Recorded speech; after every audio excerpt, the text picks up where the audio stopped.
آج ہم آپ کو سنائیں گے ہندوستان کی پہلی خاتون حکمران رضیہ سلطان کی کہانی۔ شمس الدین التمش سلطان قطب الدین ایبک کے ترک غلام تھے۔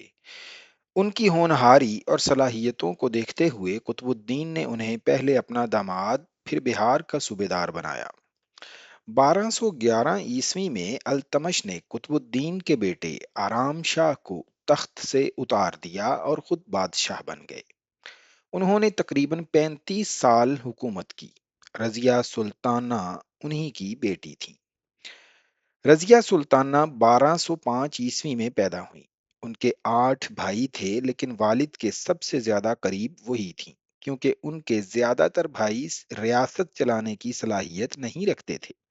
جیسے التمش نے بہت پہلے محسوس کر لیا کہ میرے باقی بیٹے ریاست کو چلانے کی وہ صلاحیت نہیں رکھتے جو رضیہ سلطان میں ہے۔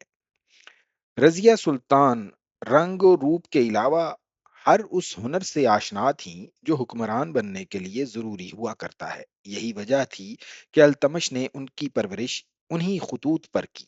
تلوار بازی، گھڑ سواری کے ساتھ ساتھ اچھی تعلیم بھی دلوائی گئی۔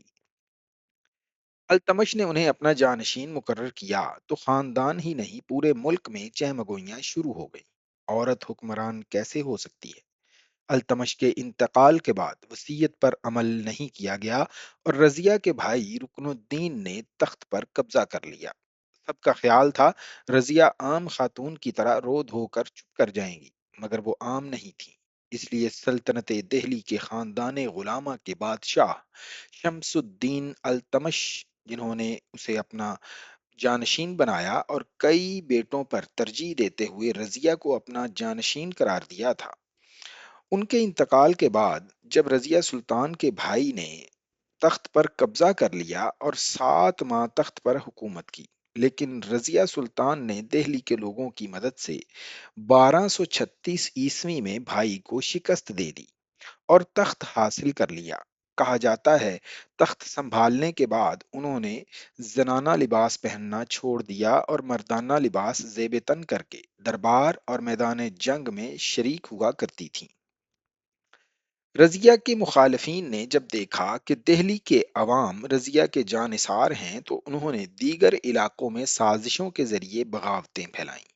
سلطنت کے اہم ترین لوگ جو اہم شخصیات تھیں، انہوں نے بٹھنڈا کے صوبیدار ملک التونیا کی قیادت میں رضیہ کے خلاف بغاوت کر دی۔ رضیہ سلطان ان کی بغاوت کچلنے کے لیے دہلی سے فوج لے کر نکلیں، مگر اس کی فوج نے رضیہ کے خلاف باغیوں کا ساتھ دیا۔ رضیہ کا وفادار جرنیل امیر جمال الدین یاقوت مارا گیا۔ رضیہ کو گرفتار کر لیا گیا۔ باغیوں نے رضیہ کے بھائی معز الدین بہرام کو بادشاہ بنا لیا۔ رضیہ کو اس بات کا شدت سے احساس تھا کہ دہلی کا تخت حاصل کرنے کے لیے اسے مضبوط سہارے کی ضرورت ہے۔